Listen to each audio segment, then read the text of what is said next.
திமுகவின் ஊழல் ஆட்சிக்கு முற்றுப்புள்ளி வைப்பதற்கு அனைத்து கட்சிகளும் தங்களோடு ஒன்றிணைந்து செயல்பட வேண்டும் என்று தமிழ் மாநில காங்கிரஸ் தலைவர் ஜி.கே. வாசன் கேட்டுக் கொண்டுள்ளார்.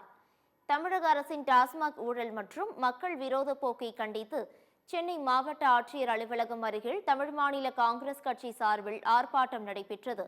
இதில் அக்கட்சியின் தலைவர் ஜி.கே. வாசன், கட்சி நிர்வாகிகள் மற்றும் தொண்டர்கள் என 500க்கும் மேற்பட்டோர் கலந்து கொண்டு கோஷங்கள் எழுப்பினர். தொடர்ந்து செய்தியாளர்களை சந்தித்த ஜி.கே. வாசன், தமிழகத்தில் மோசமான ஆட்சி நடைபெற்று வருவதாகவும் இதை திசை திருப்புவதற்காகத்தான் திமுக அரசு தொகுதி மறுசீரமைப்பு போன்ற பிரச்சினைகளை கையில் எடுப்பதாக குற்றம் சாட்டினார். திமுக அரசின் ஊழல் ஆட்சிக்கு முற்றுப்புள்ளி வைப்பதற்கு அனைத்து கட்சிகளும் ஒன்றிணைந்து செயல்பட வேண்டும் என்று ஜி.கே. வாசன் அழைப்பு விடுத்துள்ளார்.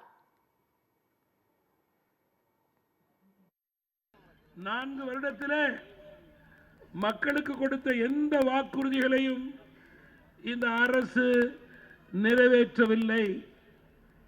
எனவே இந்த ஆட்சியை வீட்டுக்கு அனுப்ப வேண்டும், ஆட்சிக்கு முடிவு கட்ட வேண்டும் என்று மக்கள் உறுதி பூண்டு இருக்கிறார்கள்.